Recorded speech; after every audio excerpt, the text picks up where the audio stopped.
تھوڑی ہی دیر کے بعد وہ ایک بار پھر سے اس کے آفس میں کھڑی تھی۔ میں نے تم سے کہا تھا 11 بجے سے پہلے ہی ساری امپورٹنٹ فائل میرے آفس میں ہونی چاہیے، پھر وہ مجھے ابھی تک کیوں نہیں ملی؟ اصلان نے ماتھے پر تیور چڑھائے سے دیکھا تھا۔ وہ مجھے یاد نہیں رہا، مجھے بس 5 منٹ دو، میں ابھی ساری فائلز تمہارے پاس لے کر آتی ہوں۔ وہ دھیمے لہجے میں گویا ہوئی، نہ جانے کیوں آج اذلان یوں ہی چھوٹی چھوٹی باتوں پر اس پر برس رہا تھا۔ یاد نہیں رہا؟ وہ بنچنکلا گیا۔ مس زویا، اگر آپ کام سے زیادہ باہر غیر ضروری چیزوں کو اہمیت دیں گی تو یہی ہوگا۔ زویا نے نچلا لب دانتوں تلے دبایا۔ وہ سمجھ گئی تھی ان غیر ضروری چیزوں کا مطلب سبحان کے ساتھ باہر جانا تھا۔ خیر، اس وقت ہم واپس آ کر بات کریں گے، پہلے ہی میٹنگ کے لیے کافی لیٹ ہو گیا ہے۔ وہ کلائی میں پہنی گھڑی کو دیکھتے کھڑا ہوا تھا، بنا کچھ کہے آفس سے باہر چلا گیا۔ زویا نے سکون کا سانس لیا، کم از کم اس وقت تو اس کی ڈانٹ سے بچ گئی تھی۔ وہ فائل اٹھائے جلدی سے اس کے پیچھے لپکی۔ اذلان ایویلیٹر کے پاس پہنچا تو رک کر اسے دیکھا۔ تیز تیز چلنے کے باوجود بھی وہ اس سے کافی فاصلے پر تھی۔ تھوڑا آہستہ تو چلو، تم تو ایسے چل رہے ہو جیسے ابھی نہ پہنچے تو تمہاری فلائٹ مس ہو جائے گی۔ زویا کے پاس پہنچتے ہی وہ پھولے تنفس کے ساتھ بولی، جیسے میلوں کا سفر پیدل کر کے آئی ہو۔ اذلان بالکل نارمل انداز میں چلتا تھا، وہی تھی جو اس کے مقابلے میں آہستہ چلتی تھی۔ اذلان نے کچھ دیر یوں ہی اس کے سرخ ہوتے چہرے کو دیکھا، پھر نفی میں سر ہلاتا لفٹ میں داخل ہو گیا۔ وہ کیا کرے اس لڑکی کا؟ اب چلیں یا پھر مزید وقت برباد کرنے کا ارادہ ہے؟ اس نے ایک تیز نگاہ اس پر ڈالی تو جلدی سے اندر داخل ہو گئی۔ میٹنگ ختم ہونے کے بعد اس نے سب سے پہلا کام اذلان کے آفس میں فائلیں پہنچانے کو کیا تھا۔ وہ اب ماتھے پر تیور چڑھائے اس کے آفس سے نکل رہی تھی۔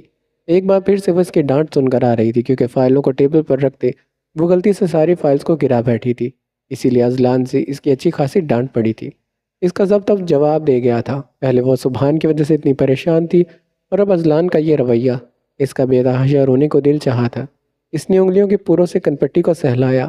مسلسل کام کرنے کی وجہ سے اس کے سر میں درد ہونے لگا تھا۔ ایکسکیوز می، آواز پر زویا نے دائیں جانب گردن موڑی۔ گولڈن ڈائی بال، نکری رنگت اور بلیک پینٹ پر وائٹ ٹاپ پہنے وہاں ایک لڑکی کھڑی تھی جو مسکراتے اسے دیکھ رہی تھی۔ یس، زویا نے سر تپاؤں سے دیکھا، اسے گمان ہوا وہ اسے پہلے بھی کہیں دیکھ چکی ہے۔ اذلان اپنے آفس میں ہے؟ لڑکی نے گردن کے اطراف میں گھماتے پوچھا تھا۔ لڑکی نے گردن کو اطراف میں گھماتے پوچھا تھا۔ زویا جو پہلے ہی بمشکل غصہ ضبط کیے ہوئے تھی، اس لڑکی کے فضول اداؤں کو دیکھ کر اسے مزید تپ چڑھی تھی۔ کیا کام ہے ان سے؟ میں اس کی دوست ہوں، اس سے ملنا ہے مجھے۔ اس نے اپنے شولڈر کٹ بالوں کو پیچھے جھٹکا۔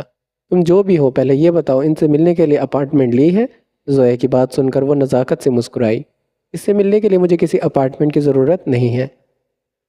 تم ان سے نہیں مل سکتی، بنا اپارٹمنٹ کے ملنا پاسبل نہیں ہے۔ زویا چند قدم آگے کو ہوئی تھی، دونوں بازو سینے پر لپیٹ کر اس کے سامنے کھڑی ہوئی۔ وہ چاہتی تو ابھی اسے راستہ دے کر اذلان کے آفس بھیج سکتی تھی، مگر وہ پہلے ہی غصے میں تھی۔ اب یہ غصہ اتارنے کے لیے اسے کوئی نہ کوئی تو چاہیے تھا۔ ہٹو میرے سامنے سے، میں خود جا کر دیکھ لیتی ہوں۔ اس نے زویا کو دھکیلا، اس پر وہ آگے کو بڑھی۔ زویا نے اس کا بازو پکڑ لیا۔ سنا نہیں تم نے میں کیا کہہ رہی ہوں تم سے؟ تم ان سے نہیں مل سکتی۔ زویا نے ایک ایک لفظ پر زور دیا تھا۔ How dare you! لڑکی نے چلاتے اپنا بازو اس کی گرفت سے چھڑوایا تھا۔ تم شاید جانتی نہیں ہو میں کون ہوں۔ اس کا غصے سے چہرہ آگ بگولا ہوا تھا۔ زویا اس کی کسی بھی بات کا اثر لیے بنا اسے راستہ روکے کھڑی تھی۔ تم میرے راستے سے ہٹ رہی ہو یا نہیں؟ اس نے دانت پیسے۔ زویا نے جواباً نفی میں سر ہلایا۔ سامنے کھڑی لڑکی کا پارا ہائی ہوا تھا۔ تم گھٹیا لڑکی، اپنی حد سے بڑھ رہی ہو۔ اس نے زویا کو تھپڑ مارنے کی غرض سے ہاتھ بلند کیا، اس سے پہلے ہی اس کا ہاتھ زویا کے چہرے کو چھوتا۔ زویا نے جلدی سے اس کا بازو پکڑا تھا۔ لڑکی کی پہلی کوشش ناکام ہوئی تو اس نے دوسرے ہاتھ سے زویا کے بال نوچنے چاہے۔ زویا نے اس کا دوسرا ہاتھ بھی پکڑ لیا اور اسے موڑا تھا۔ لڑکی کے لیے یہ حملہ اتنا اچانک تھا کہ بے ساختہ اس کی چیخ نکل گئی۔ ادھر اذلان اپنے آفس میں بیٹھا تھا جب باہر سے کسی شور کی آواز بلند ہوئی۔ اس نے گھبرا کر لیپ ٹاپ کو بند کیا۔ آفس سے باہر آیا تو وہاں کا منظر دیکھ کر ٹھٹک گیا۔ وہ منظر کسی آفس کم باکسنگ رنگ کا زیادہ لگ رہا تھا۔ زویا نے اپنے ایک ہاتھ سے سامنے کھڑی لڑکی کے دونوں بازوؤں کو قابو کیا ہوا تھا، دوسرے ہاتھ سے اس کے گولڈن ڈائی شدہ بالوں کو نوچ کر اس کا چہرہ پیچھے کو کر رکھا تھا۔ لڑکی کے چہرے پر نظر پڑتے ہی اسے حیرت کا ایک اور جھٹکا لگا۔ وہ لڑکی ماہ عالم تھی۔ اذلان نے اطراف میں نگاہیں دوڑائی۔ آفس کے کئی لوگ ہنس کر یہ تماشا دیکھ رہے تھے۔ ان میں سے کچھ فون نکالے ویڈیو بنانے میں مصروف تھے۔ ماہ زور زور سے چیخ کر ان سب کو مدد کے لیے بلا رہی تھی، مگر وہاں کسی کی ہنسی بند ہوتی تو وہ مدد کو آتا۔ کیا ہو رہا ہے یہاں؟ وہ بس سب کو خاموش کروانا چاہتا تھا۔ نظر تو اسے بھی صاف صاف آ رہا تھا کہ وہاں کیا ہو رہا ہے۔ اس کی آواز پر وہاں یکدم سے سناٹا چھا گیا۔ اذلان، اذلان پلیز میری مدد کرو، یہ پاگل لڑکی مجھے مار دے گی۔ مہا دیکھتے ہی اسے چلائی تھی، اتنا تو وہ سمجھ گئی تھی وہاں اذلان کے علاوہ کوئی اس کی مدد کو نہیں آئے گا۔ زویا نے کنکیوں سے اذلان کو دیکھا، دل زور زور سے دھڑک رہا تھا۔ وہ جانتی تھی اب اسے اپنی اس حرکت پر پھر سے اس کی ڈانٹ سننا پڑے گی۔ زویا کیا کر رہی ہو؟ چھوڑ دو مہا کو۔ وہ زویا کے عقب میں آ کر رکا۔ آفس کے باقی لوگ خاموشی سے اپنے باس اور اس کی اسسٹنٹ کو دیکھ رہے تھے۔ اذلان کے منہ سے مہا کا نام سنتے زویا کے دماغ میں چمپاکا ہوا۔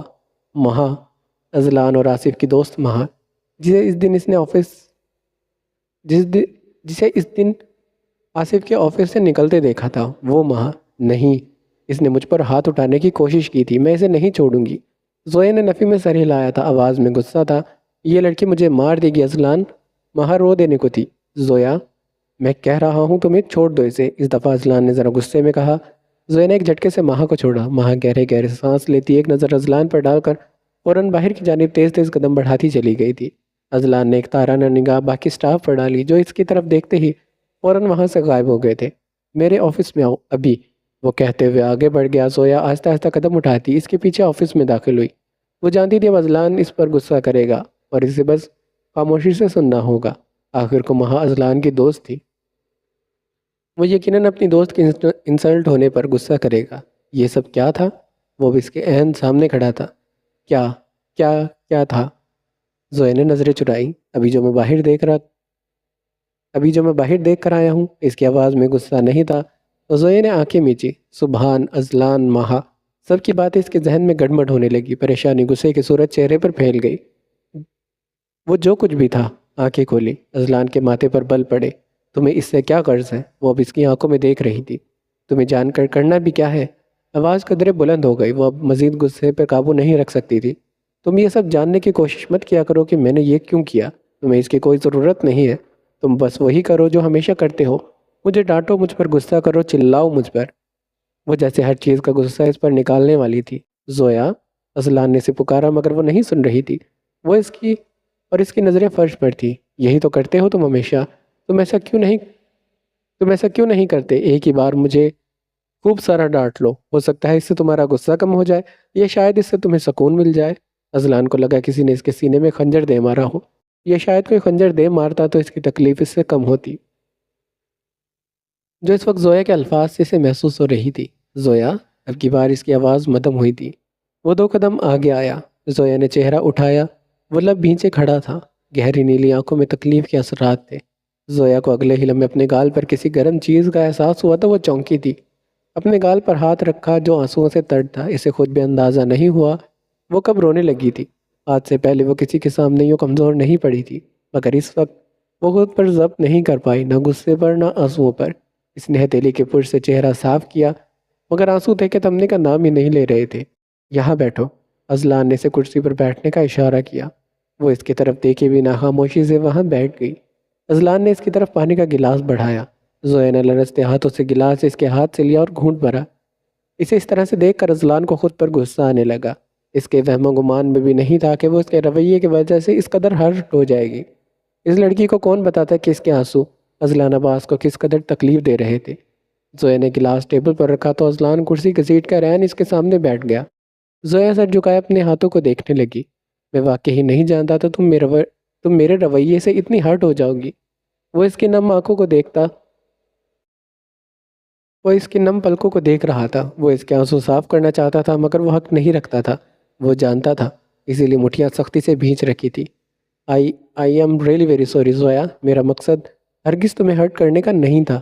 وہ شخص جس کی ڈکشنری میں سوری لفظ تھا ہی نہیں، وہ اپنی اسسٹنٹ کے سامنے بیٹھا اسے معافی مانگ رہا تھا۔ اگر آصف ابھی اسے یہ سب کرتے دیکھ لیتا تو یقیناً اسے ہارٹ اٹیک آ جاتا۔ اگر مجھے ذرا سا بھی اندازہ ہوتا میری باتوں سے تمہیں تکلیف ہوتی ہے تو میں کبھی بھی تم سے اس ٹون میں بات نہیں کرتا۔ I am sorry. زویا نے نظر اٹھا کر دیکھا۔ اس کی گہری نیلی آنکھیں زویا پر جمی تھی جن میں تکلیف کے اثرات تھے۔ وہ اس شخص کو کبھی سمجھ نہیں پائی تھی۔ وہ ایک پہیلی کی طرح تھا جسے وہ جتنا سلجھانے کی کوشش کرتی مزید اس میں الجھ جاتی تھی۔ زویا نے کچھ کہنے کے لیے لب کھولے مگر اس سے پہلے ہی آفس کا دروازہ ایک جھٹکے سے کھلا۔ یار یہ باہر سب، آصف کے اگلے الفاظ ان دونوں کو اس طرح آمنے سامنے بیٹھ کر منہ میں ہی رہ گئے۔ آنکھیں حیرت سے کھل گئی۔ زویا فوراً سے کھڑی ہوئی، ابھی ایک لفظ بولے بنا آفس سے باہر نکل گئی۔ آصف نے آنکھیں سکیڑے پہلے سے جاتے دیکھا، پھر اذلان کو جو کنپٹی کو انگلیوں سے مسلتا کرسی سے اٹھ کر کھڑکی کی جانب جا کھڑا ہوا تھا۔ کیا ابھی ابھی جو کچھ میری ان نیک آنکھوں نے دیکھا وہ سب سچ تھا؟ وہ چلتا اس کے عقب میں آ کر رکا۔ اذلان نے جواب نہیں دیا، وہ کھڑکی سے باہر نظر آتی شہر کی روشنیوں کو دیکھ رہا تھا۔ مجھے لگتا ہے اب مجھے اپنی دروازہ نوک نہ کرنے والی عادت کو بدلنا پڑے گا، اس نے مسکراہٹ دبائی۔ ایسا کچھ نہیں ہے، اذلان نے اپنی آنکھیں کھولی تھی۔ تو میں کون سا کہہ رہا ہوں کہ ایسا کچھ ہے؟ آصف نے کندھے اچکاتے لاپرواہانہ انداز ظاہر کیا، جبکہ چہرے پر مسکراہٹ واضح تھی۔ یہاں سے باب نمبر 4 شروع ہوتا ہے۔ کبھی کبھار ہماری وہ خواہشات جن کا پورا ہونا ایک ناممکن سی بات لگتی ہے، وہ بنا کسی رکاوٹ کے، بنا کسی پریشانی کے پوری ہو جاتی ہیں، اور ہم بس دم بخود رہ جاتے ہیں۔ ایسا ہی مہرین کے ساتھ ہوا۔ اگلے ہفتے ہی معاذ اور اس کی بات پکی ہو گئی۔ شادی کی تاریخ بھی 1 ماہ کے بعد فائنل کر دی گئی۔ دونوں خاندان اس رشتے سے بہت خوش تھے۔ شادی کی تیاریاں ان دنوں عروج پر تھی۔ مہرین اپنے کمرے میں بیڈ پر لیٹی فون کان سے لگائے زویا سے باتیں کر رہی تھی، جو اس کی شادی کی خبر ملنے پر اسے مبارکباد دینے لگی تھی۔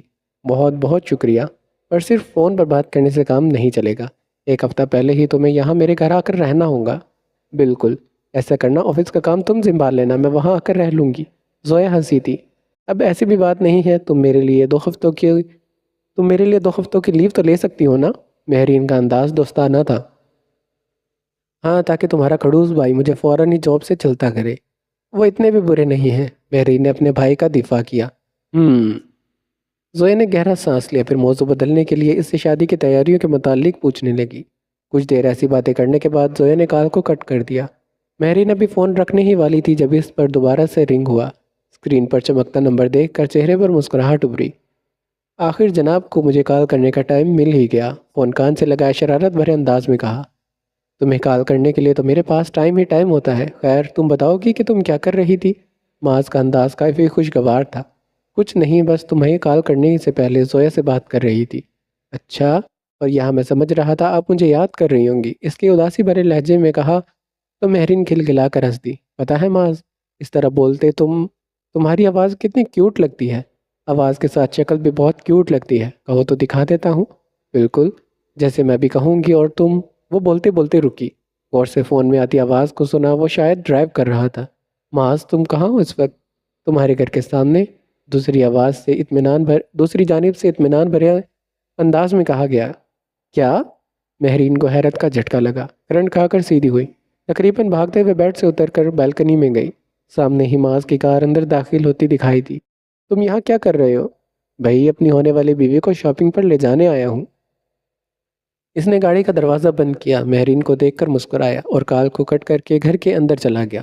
مہرین نے فون کی اسکرین کو گھورا، پھر فوراً ہی کمرے میں آئی، ڈریسنگ مرر کے سامنے کھڑی ہو کر اپنے بالوں کو درست کرنے لگی۔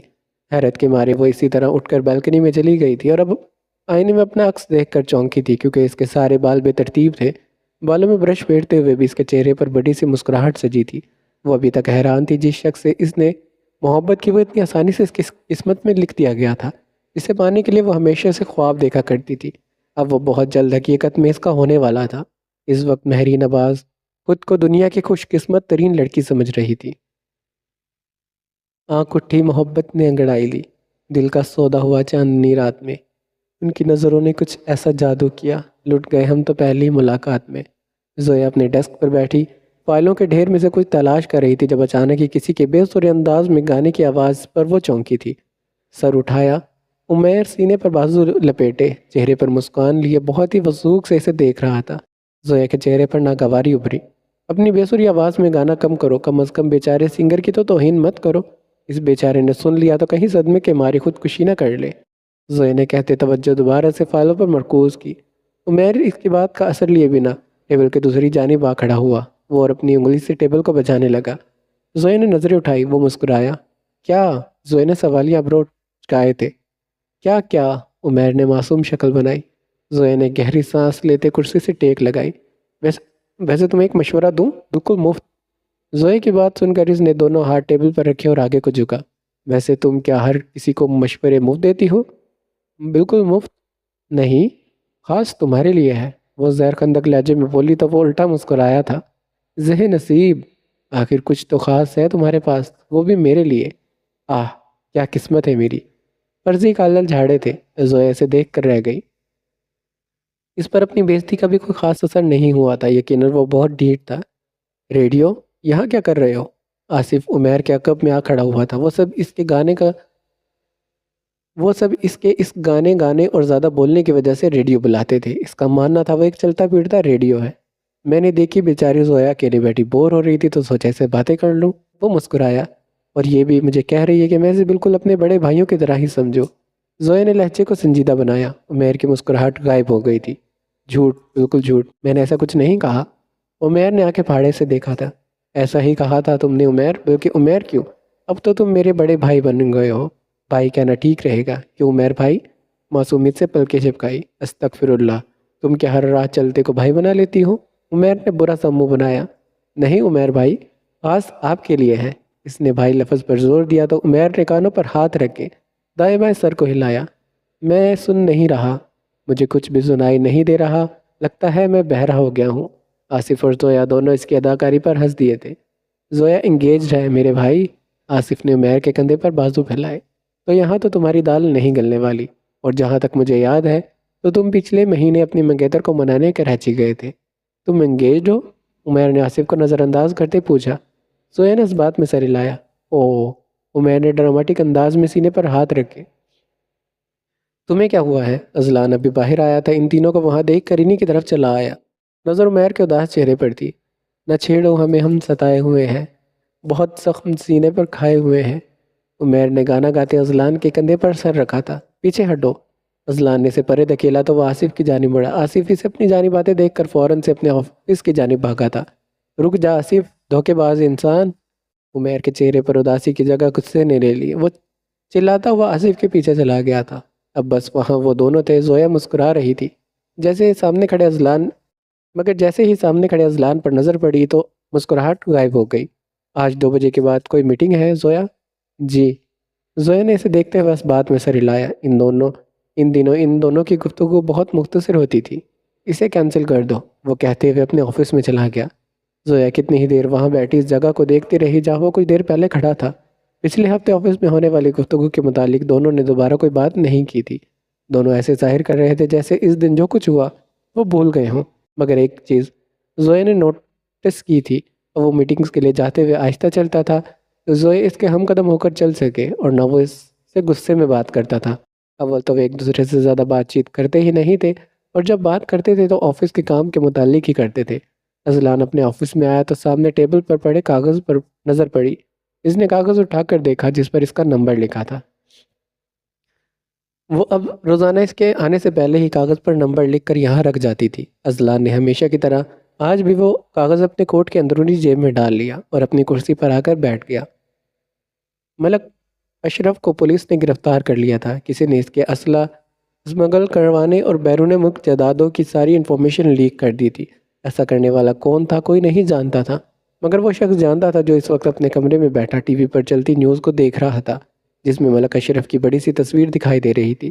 نیوز کاسٹر گلا پھاڑ پھاڑ کر اس کی گرفتاری کی خبریں سنا رہی تھی۔ باس، اشرف کا آدمی آپ کے لیے پیغام لایا ہے، وہ چاہتا ہے آپ اس کی مدد کریں۔ حیدر نے کمرے میں آتے سے اطلاع دی تھی۔ بختاور استہزائی انداز میں مسکرایا تھا۔ اسے واپس بھیج دو، اور کہنا اشرف سے کہے میرا اس سے کوئی واسطہ نہیں ہے، نہ ہی وہ اب دوبارہ مجھ سے رابطہ کرنے کی کوشش کرے۔ ہاتھ جھلا کر حیدر کو وہاں سے جانے کا اشارہ کیا۔ ملک اشرف جانتا نہیں تھا کہ جس سے وہ مصیبت کے لیے وقت مانگتا تھا اسی نے اسے اس میں پھنسایا ہے۔ بختاور نے آنکھیں موندے صوفے کی پشت سے ٹیک لگایا۔ اس نے یہ سب اپنے باپ کی ایک نصیحت کی وجہ سے کیا تھا۔ اسے اشرف سے جان چھڑوانا تھی، اور اس کے لیے اس نے وہی طریقہ اپنایا جو عثمان رضا نے اسے 16 سال پہلے سکھایا تھا۔ 16 سال پہلے وہ سکول سے واپس گھر آیا اور کمرے میں رکھی چیزوں کو ٹھوکر مار مار کر نیچے گرانے لگا۔ اس کی یہ مشق تب تک جاری رہی جب تک پورا کمرہ تہس نہس نہیں ہو گیا۔ اس کے دل کو تب تک بھی سکون نہیں ملا تو فٹ بال اٹھا کر سامنے دیوار پر لگے آئینے میں مارنا چاہا۔ اب اس کے ہاتھ فضا میں ہی تھے کہ آئینے میں نظر آتے اپنے باپ کے عکس کو دیکھ کر وہ وہیں رک گیا۔ عثمان رضا سینے پر بازو لپیٹے دروازے کے پاس کھڑے سے دیکھ رہے تھے۔ کیا ہوا؟ رک کیوں گئے؟ انہوں نے مسکراتے پوچھا تھا۔ بختاور نے گہرا سانس لیتے فٹ بال فرش پر پٹک دیا اور صوفے پر آ کر بیٹھ گیا۔ چہرے کے گرد سختی تھی۔ آج کس کا سر پھوڑ کر آئے ہو؟ عثمان رضا اس کے عقب میں آ کر بیٹھے تھے۔ وہ اپنے بیٹے کی ہر ایک عادت سے اچھی طرح سے واقف تھے۔ بختاور نے چہرہ اٹھا کر باپ کو دیکھا۔ جانتے ہیں وہ مجھے کیا کہہ رہا تھا؟ کون؟ جس کا آج میں نے سر پھوڑا ہے؟ کیا کہہ رہا تھا؟ اس کے چہرے پر تجسس ابھرا۔ وہ کہہ رہا تھا کہ آپ ایک مرڈرر ہیں۔ آپ نے اپنے ہی دوست کا مرڈر کیا ہے۔ اس کی بات سن کر عثمان رضا نے بلند کہکا لگایا۔ بختاور اس طرح چہرے کے گرد سختی لیے اپنے باپ کو دیکھتا رہا۔ اس کے تاثرات میں رتی برابر بھی تبدیلی نہیں آئی تھی۔ عثمان رضا نے گہرا سانس لیا۔ آ جاؤ تمہیں کچھ بتاتا ہوں۔ وہ اسے لیے اپنے ساتھ اس کمرے میں بنی دیوار گیر کھڑکی کے سامنے لے آئے۔ اس کے پیچھے کھڑے ہو کر اس کے کندھوں پر ہاتھ رکھا اور اس کے کان کے پاس جھکے تھے۔ یہ سب دیکھ رہے ہو؟ انہوں نے کھڑکی سے باہر نظر آتے منظر کی جانب اشارہ کیا۔ وہاں دور دور تک کئی ایکڑ پر پھیلی زمین تھی۔ جگہ جگہ گارڈ پہرا دیتے دکھائی دیے۔ اس ہزاروں ایکڑ زمین کے عین وسط میں ان کا محل نما بنگلہ تھا جس میں وہ دونوں کھڑے تھے۔ یہ ساری چیزیں مجھے وراثت میں نہیں ملی تھی۔ میں نے یہ سب خود اپنے بل پر بنایا۔ یہ عالیشان گھر، گاڑیاں، یہ سب بیٹھے بٹھائے میرے ہاتھ نہیں لگا تھا۔ میں نے محنت کی، دن رات جاگ کر پلاننگ کی، اور جس آدمی کی وہ لڑکا بات کر رہا تھا وہ واقعی میرا دوست تھا، اور ہاں، اسے میں نے ہی قتل کیا تھا۔ بختاور نے ایک جھٹکے سے چہرہ موڑا۔ آنکھوں میں بے پناہ حیرت تھی۔ ایک بات ہمیشہ یاد رکھنا بختاور، یہ دنیا اسی کی ہوتی ہے جس کے ہاتھ میں دولت اور طاقت ہو، اور یہ حاصل کرتے ہوئے جو کوئی تمہارے راستے میں آئے اسے راستے سے ہٹا دو، پھر چاہے وہ دشمن ہو یا دوست۔ بختاور نے تھوک نکلا۔ لگا کہ وہ اپنے باپ کو آج پہلی بار دیکھ رہا ہو۔ پتہ ہے میں نے یہ اسے کیوں مارا تھا؟ عثمان رضا اس کے عقب میں کھڑے کھڑکی سے باہر دیکھ رہے تھے۔ اس کی اور میری دوستی کالج کے زمانے سے ہی بہت اچھی تھی۔ کامران، میں اور عباس، ہم تینوں کی دوستی مثالی سمجھی جاتی تھی۔ عباس کو کسی بھی چیز کے لیے محنت نہیں کرنی پڑتی تھی۔ اس کے باپ کے پاس اتنا پیسہ تھا کہ وہ اپنی 7 نسلوں سمیت ہماری 7 نسلوں کو بھی آرام سے پال سکتا تھا۔ اور کامران، وہ تلخی سے مسکرائے۔ اسے ہمیشہ ہی ملک کی خدمتگار بننے کا شوق تھا۔ اس نے پولیس فورس کو جوائن کیا اور وہ رکے، گہرا سانس لیا۔ وہ جیسے ماضی میں لوٹ گئے۔ میں وہیں رہ گیا اور فنیج میں پلا ایک یتیم لڑکا۔ پھر ایک دن میرے پاس ایک آدمی آیا۔ اس نے کہا کہ وہ میرے لیے ایک کام لایا ہے۔ وہ کام غلط تھا، خطرناک بھی تھا، مگر اس میں میرے لیے کمائی کا ایک ذریعہ تھا۔ میں نے ان کے ساتھ کام کی حامی بھری اور ان کے گروہ میں شامل ہو گیا۔ ڈرگز، اسلحہ، بہت کچھ اسمگل کیا۔ کئی سال محنت کی، ہر سال میری رینک میں اضافہ ہوتا گیا، اور دیکھتے ہی دیکھتے میں باس کا پسندیدہ بن گیا۔ وہ مجھ پر آنکھ بن کر بھروسہ کرنے لگے۔ میں ان کا سب سے خاص آدمی تھا۔ وہ کہتے تھے اگر انہیں کچھ ہو گیا تو یہ سب میں سنبھالوں گا، ان کے بعد ان کا سب کچھ میرا ہوگا۔ اور جانتے ہو میں نے کیا کیا؟ انہوں نے سوالیہ انداز میں اس کی جانب دیکھا۔ آپ نے اسے مار دیا۔ بختاور کی آواز سرگوشی کی مانند تھی۔ اپنے باپ کو سمجھنے میں اسے زیادہ وقت نہیں لگا تھا۔ عثمان فخریہ انداز میں بیٹے کو دیکھنے لگے۔ ہاں، میں نے اسے مار دیا، اور اس کے بعد اس کی ساری دولت، ساری وراثت میرے حصے میں آ گئی۔ وہ فخریہ مسکرائے۔ مگر پھر کامران کو مجھ پر شک ہو گیا۔ اس نے مجھ سے سچ پوچھا تو میں نے بتانے سے منع کر دیا۔ تب اس نے مجھے وارن کیا کہ وہ یہ سب چھوڑ دے۔ میں نے اس کی بات ماننے سے انکار کر دیا تو وہ میرے ہی خلاف ثبوت اکٹھے کرنے لگ گیا۔ اس نے دوستی پر ملک کو فوقیت دی، اور حیرانگی تو مجھے تب ہوئی جب وہ پچھلے سال سارے ثبوت ڈھونڈنے میں کامیاب بھی ہو گیا۔ میں نے اسے کہا تھا، اسے سمجھایا بھی تھا میرے کام میں دخل نہ دے، مگر اس نے انکار کر دیا، اور اس سے پہلے کہ وہ یہ سارے ثبوت کسی تک پہنچاتا میں نے اسے مار دیا۔ انہوں نے سر جھٹکا۔ دشمن سے زیادہ خطرناک وہ دوست ہوتا ہے جو آپ کے ہر راز سے واقف ہو، اور جب لگے کہ دوست آپ کے لیے کسی بھی قسم کا خطرہ کھڑا کر سکتا ہے تو بہتر یہی ہے اسے راستے سے ہٹا دیا جائے۔ میں نے بھی یہی کیا تھا مائسان، اور تمہیں بھی یہی کرنا ہے۔ انہوں نے بختاور کے کندھوں پر ہاتھ رکھا اور اس کا چہرہ اپنی جانب کیا۔ ہمیشہ خود کو ہر شے سے بالا تر سمجھنا، تمہارے راستے جو رکاوٹ آئے اسے جڑ سے اکھاڑ دینا۔ یہ دنیا سیاہی سے ڈرتی ہے، اس سے بچنا چاہتی ہے۔ تمہیں اسے سیاہی کو اپنی طاقت بنانا ہے۔ اس کی آنکھوں میں آنکھیں گاڑے وہ اسے سمجھا رہے تھے، اور تب پہلی بار بختاور عثمان کے قلب پر سیاہی کا ایک نقطہ لگ گیا، اور آج 16 سال کے بعد وہ نقطہ پھیل کر اس کے قلب کو پوری طرح سے اپنی سیاہی کے لپیٹ میں لے چکا تھا۔ آفس میں آج کل کام بہت زیادہ تھا، اسی لیے آج گھر واپسی پر وہ کچھ بجھی سی تھی، اور گھر پہنچتے ہی خبر جو اسے سننے کو ملی اس کا دل دہلا دینے کے لیے کافی تھی۔ نکاح، وہ بھی یوں اچانک؟ وہ پھٹی پھٹی نگاہوں سے ماں کو دیکھ رہی تھی۔ اچانک نہیں ہے بیٹا، مریم تو مجھ سے کئی بار کہہ چکی تھی مگر میں ہر دفعہ ٹال دیتی تھی۔ اور سبحان اس کا اکلوتا بیٹا ہے، وہ اگر اس کی خوشیاں دیکھنا چاہتی ہیں اس میں کچھ غلط بھی تو نہیں ہے، اور ان کی خوشیوں کے لیے مجھے میری خوشیاں قربان کرنا ہوں گی۔ زویا نے کرب سے سوچا تھا، ویسے بھی تم تو جانتی ہو۔ ختیجہ ان کی اندرونی کیفیت سے بے خبر کہہ رہی تھی، میری طبیعت بھی آج کل ٹھیک نہیں رہتی، اگر مجھے کچھ ہو گیا تو تم اکیلی کیا کرو گی میری بچی؟ ماں کی طرح انہیں بھی بس یہی خوف ستایا ہوا ہے۔ ایسے کیوں کہہ رہی ہیں اماں؟ میں تمہیں حقیقت بتا رہی ہوں زویا، یتیم اور بے سہارا لوگوں کے لیے یہ دنیا ایک قید خانے سے کم نہیں ہے۔ غریبی، یتیمی، مفلسی، یہ سب سننے میں عام لگتا ہے، مگر حقیقت میں جب ان لوگوں کی جگہ خود کو رکھ کر دیکھے تب ان کا اصل درد معلوم ہوتا ہے۔ وہ اسے نرم لہجے میں سمجھا رہی تھی۔ مگر اماں، سبحان نے تو مجھے شادی کے لیے کچھ نہیں کہا۔ اسے یاد تھا سبحان نے 2 سال تک شادی نہ کرنے کو کہا تھا، پر اب ایسا کیا ہو گیا تھا یوں اچانک سے نکاح رکھنے کا مقصد؟ زویا، ختیجہ نے بغور اس کے تاثرات کو پرکھا، مجھے بتاؤ، کیا تم یہ نکاح نہیں کرنا چاہتی؟ انہیں تشویش ہوئی تھی۔ زویا نے آنکھیں اٹھا کر ماں کو دیکھا، دل چاہا چیخ چیخ کر انہیں بتا دے کہ وہ یہ نکاح نہیں کرنا چاہتی، مگر ان کے چہرے پر نظر پڑتے اس نے لب بھینچ لیے۔ وہ جانتی تھی ختیجہ اس کے سامنے جتنی بھی مضبوط کیوں نہ بن جائے، اندر سے وہ آج بھی ماضی کے دکھوں سے پیچھا نہیں چھڑا پائی تھی، اور وہ انہیں اپنی وجہ سے مزید کوئی دکھ نہیں دینا چاہتی تھی۔ نہ چاہتے ہوئے بھی اس نے نفی میں سر ہلایا۔ نہیں ماں، مجھے کوئی اعتراض نہیں ہے۔ اس وقت اسے اپنی آواز بھی انجان لگی تھی۔ ختیجہ نے مسکراتے اس کے سر پر ہاتھ پھیرا۔ زویا نے دیکھتی رہی، اسے لگا تھا جیسے وہ آج بھی کچھ نہ کچھ کہنے والی ہیں۔ آپ کچھ کہنا چاہتی ہیں؟ ہاں وہ، ختیجہ نے گہرا سانس لیا۔ اب جیسا کہ اگلے مہینے تمہارا نکاح ہے تو میں چاہ رہی تھی زویا کہ تم اب یہ جاب چھوڑ دو۔ زویا کو لگا کسی نے کمرے کی چھت اس کے سر پر گرا دی ہو۔ وہ حیرت سی ختیجہ کی جانب دیکھنے لگی۔ اس سب میں میری جاب کہاں سے آ گئی؟ میں یہ تمہاری بھلائی کے لیے کہہ رہی ہوں، بہتر ہوگا تم اس جاب سے زیادہ اپنی آنے والی زندگی پر غور کرو۔ شادی کے بعد شوہر اور گھر کا ٹائم دو، پھر اگر شوہر اجازت دے تو جاب کر لینا۔ اسے ختیجہ کے الفاظ پر یقین نہیں آیا تھا۔ یہ آپ کیا کہہ رہی ہیں؟ اس کی آواز میں بے یقینی تھی۔ آپ جس نے مجھے یہ سکھایا تھا مجھے ہمیشہ اپنے قدموں پر کھڑا ہونا ہے تاکہ مجھے کسی کے سامنے ہاتھ نہ پھیلانے پڑے، جس نے مجھے یہ بتایا کہ عورت کو کامیاب ہونے کے لیے مرد کے سہارے کی ضرورت نہیں ہوتی پڑتی ہے۔ زویا، انہوں نے اس کی بات کاٹی۔ عورت کو کامیابی کے لیے ہمیشہ مرد کے سہارے کی ضرورت پڑتی ہے۔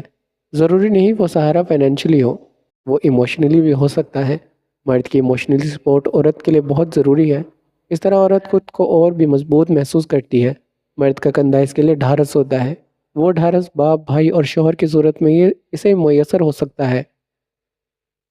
میں نے اپنی زندگی کے کئی سال ان تینوں کے بغیر گزارے ہیں، اور کوئی مجھ سے پوچھے کہ یہ کتنا مشکل ہوتا ہے۔ ان کی آواز میں درد تھا۔ اور میں نہیں چاہتی زویا کہ تم بھی میری طرح تنہا رہ جاؤ۔ میں نہیں چاہتی تمہیں بھی میری طرح زندگی کا مقابلہ کرنا پڑے۔ اسی لیے انہوں نے زویا کا ہاتھ تھاما۔ میں تمہیں سبحان کی صورت ایک سہارا دینا چاہتی ہوں، ایک ڈھارس، اور وہ مجھے یقین ہے زویا وہ ایک اچھا شوہر ثابت ہوگا۔ زویا کے دل پر ایک بوجھ سے محسوس ہوا۔ وہ اپنی ماں کو کیسے بتائے وہ سبحان نہیں جیسا وہ سمجھتی ہیں۔ آپ نے تو کہا تھا مرد عورت کی کامیابی سے جلتا ہے۔ اسے اپنی ایک اور پرانی گفتگو یاد آئی۔ ہوتے ہیں، ایسے بھی کئی مرد ہوتے ہیں، مگر ہر مرد ایک سا نہیں ہوتا، کچھ الگ بھی ہوتے ہیں، اور آپ کو یقین ہے سبحان انہی میں سے ایک ہے۔ آپ چاہتی ہیں کہ میں یہ جاب چھوڑ دوں؟ اس نے ذہن میں آئے سوال کو جھٹکتے دوسرا سوال کیا۔ ختیجہ نے اس بات میں سر ہلایا۔ میں تمہاری بہتری کے لیے کہہ رہی ہوں۔ انہوں نے زویا کا ہاتھ تپایا تھا۔ زویا نے کچھ دیر سوچا، پھر سر ہلایا۔ ٹھیک ہے، میں ریزائن کر دوں گی۔ اس نے جیسے ہار مان لی تھی۔ دل پر پڑا بوجھ مزید بھاری ہوا تھا۔ جاب چھوڑنے کا خیال نہ جانے کیوں اسے بے چین کرنے لگا تھا۔ یہ کیا ہے؟ اذلان نے ہاتھ میں پکڑا لیٹر اس کے سامنے لہرایا۔ ریزائن لیٹر، زویا نے بتایا جیسے اذلان کو نظر نہ آتا ہو۔ وہ اس وقت اذلان کے آفس میں کھڑی تھی۔ اذلان اپنی کرسی پر بیٹھا ماتھے پر تیور لیے سے دیکھ رہا تھا۔ وہ تو مجھے نظر آ رہا ہے مس زویا، اس لیے پوچھ رہا ہوں کہ یہ کیا ہے۔ عام لفظوں میں سمجھاؤں تو یہ میرے 2 ویکس کا شارٹ نوٹس ہے، یہ بتانے کے لیے کہ میں 2 ہفتوں کے بعد یہ جاب چھوڑ دوں گی۔ اس کے جواب نے اذلان کو مزید تپا دیا۔ وجہ پوچھ سکتا ہوں؟ کیا تمہیں یہاں جاب کرتے کوئی پریشانی ہے؟ وہ غور سے اسے دیکھ رہا تھا۔ زویا نے نظریں چرائی۔ وہ آنکھوں کے ذریعے دل کا حال جان لینے کی صلاحیت رکھتا تھا۔ وہ نہیں چاہتی تھی اس وقت اذلان اس کے تاثرات کو پہچانے۔ نہیں، ایسا کچھ نہیں ہے، بس اگلے مہینے میرا نکاح ہے۔ اذلان کو لگا اس کے آس پاس کی ساری آوازیں ایک دم بند ہو گئی تھی۔ کسی نے دل میں خنجر کھپو دیا تھا۔ اگلے مہینے میرا نکاح ہے، میرا نکاح ہے، نکاح؟ اس اسے بس زویا کے الفاظ سنائی دے رہے تھے۔